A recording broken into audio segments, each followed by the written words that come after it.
Hey everyone, welcome back to the channel where today we are going to be taking a look at the M26 Pershing T99.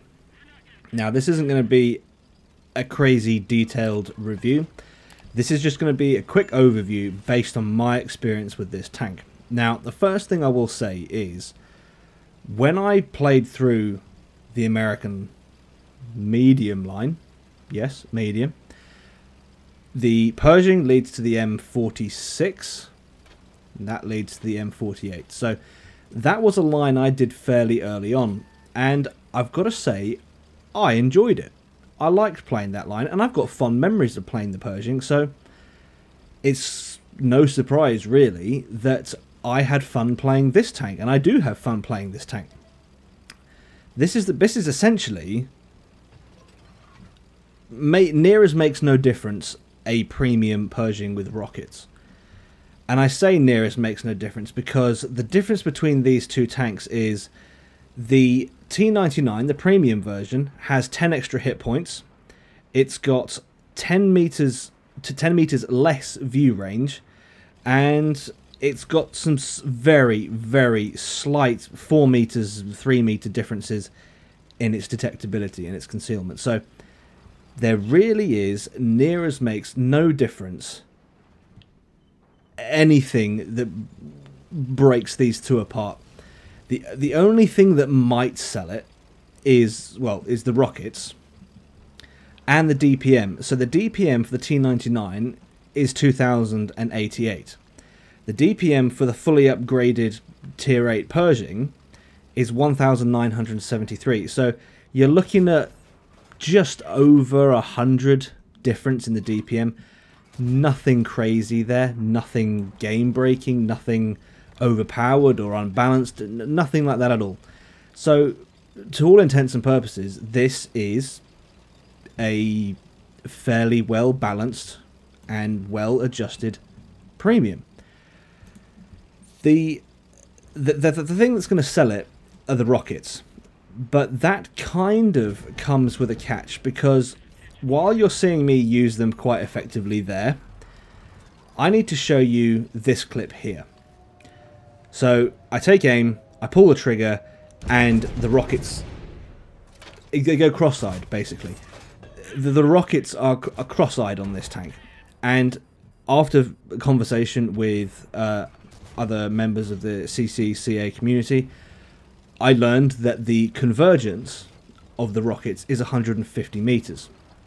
Which means that if you're trying to shoot at a target that is 200 meters away, there's no point in using the rockets unless you take the time to learn that at 200 meters I need to aim that much to the left for the first rocket, that much to the right for the second rocket, so that you can work the convergence angles and hit beyond the convergence point.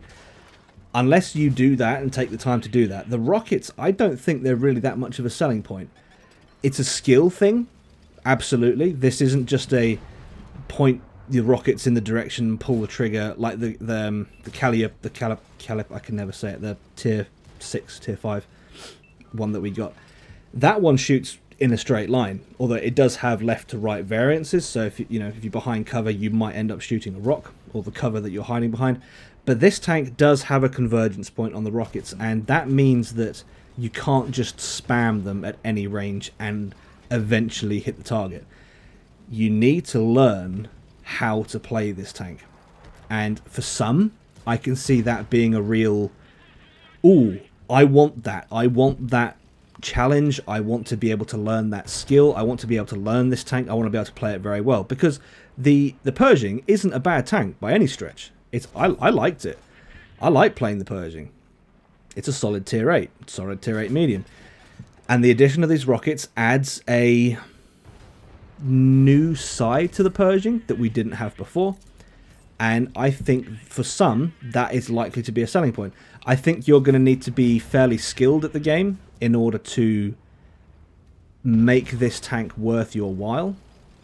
I mean, a shot like that, no problem at all. You can hit shots with the rockets at that range, but Like I said, 150 meters, you start to be like,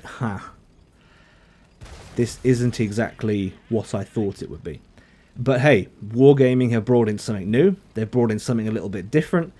And I've got to say, the T99 came into the game with the XM1. Both of these tanks feel like they have been really well thought out, in my opinion.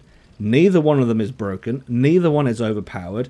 They both have unique playstyles, and they're both good in their own way. And this Pershing, T99, definitely does present a unique challenge. It presents a new approach to World War II rocket gameplay. I believe this is the second rocket tank in World War II.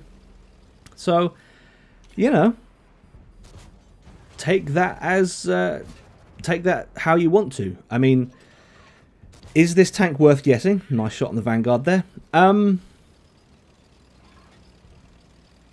That's a tough question, because it's not really that much different from the tech tree, which you could technically get for free. If you like the look of the rockets, though, if that's what's going to sell it to you, then get it. Absolutely get it. It's not a bad tank by any stretch.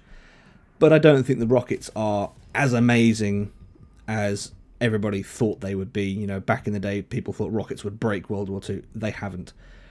So there you go, guys. That's my brief overview, and those are my quick thoughts on the M26 Pershing T99. If you've enjoyed this video, please leave it a like, if not a dislike, subscribe if you haven't already, and I'll catch you in the next one.